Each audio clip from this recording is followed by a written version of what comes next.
एक घर में एक बेटी ने जन्म लिया। जन्म होते ही माँ का स्वर्गवास हो गया। बाप ने बेटी को गले से लगा लिया। रिश्तेदारों ने लड़की के जन्म से ही ताने मारने शुरू कर दिया कि पैदा होते ही माँ को खा गई। पर बाप ने कुछ नहीं कहा अपनी बेटी को। बेटी का पालन पोषण शुरू किया। खेत में काम करता और बेटी को भी खेत में ले जाता। काम भी करता और भागकर बेटी को भी संभालता। रिश्तेदारों ने बहुत समझाया कि दूसरा विवाह कर लो, पर बाप ने किसी की नहीं सुनी और पूरा ध्यान बेटी की ओर रखा। बेटी बड़ी हुई, स्कूल गई, फिर कॉलेज।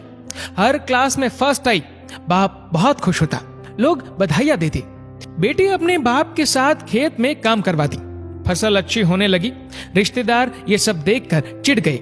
जो उसको मनहूस कहते थे वो सब चिढ़ने लग गई। लड़की एक दिन अच्छा पढ़ लिख कर पुलिस में एसपी बन गई। एक दिन किसी मंत्री ने उसको सम्मानित करने का फैसला लिया और समागम का बंदोबस्त करने के आदेश दिए। समागम उनके ही गांव में रखा था। मंत्री ने समागम में लोगों को समझाया कि बेटा बेटी में फर्क नहीं करना चाहिए। बेटी भी वो सब कर सकती है जो बेटा कर सकता है।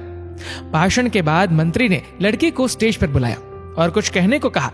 लड़की ने माइक पकड़ा और कहा, मैं आज जो भी हूं अपने बाबुल यानी कि अपने पिता की वजह से हूं, जो लोगों के ताने सहकर भी मुझे यहां तक ले आए। मेरे पालन पोषण के लिए दिन रात एक कर दिया। मैंने मां नहीं देखी और नहीं कभी पिता से कहा कि मां कैसी थी, क्योंकि अगर मैं पूछती तो बाप को लगता कि शायद मेरे पालन पोषण में कोई कमी रह गई। मेरे लिए मेरे पिता से बढ़कर कुछ नहीं। बाप सामने लोगों में बैठकर आंसू बहा रहा था। बेटी की भी बोलते बोलते आंख भर आई। उसने मंत्री से पिता को स्टेज पर बुलाने की अनुमति ली।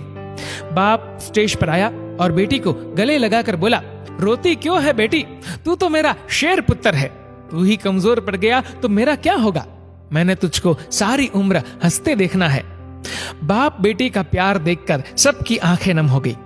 मंत्री ने बेटी के गले में सोने का मेडल डाला। लड़की ने मेडल उतारकर बाप के गले में डाल दिया।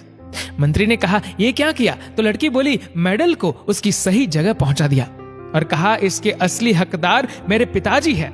समागम में तालियां बज उठी। ये उन लोगों के लिए एक सबक है जो बेटियों को चार दीवारी में रखना पसंद करते हैं, पर ये फूल बाहर खिलेंगे अगर आप पानी लगाकर इन फूलों की देखभाल करोगे। दोस्तों, इस वीडियो को लेकर आपकी क्या राय है नीचे कमेंट करके जरूर बताएगा। और अगर आपको वीडियो अच्छा लगा हो तो वीडियो को लाइक करेगा, शेयर करेगा ज्यादा से ज्यादा लोगों तक। और ऐसे ही और भी इंस्पिरेशनल वीडियोस के लिए सब्सक्राइब करें हमारे यूट्यूब चैनल को और फेसबुक पर फॉलो करें हमारे पेज को। धन्यवाद।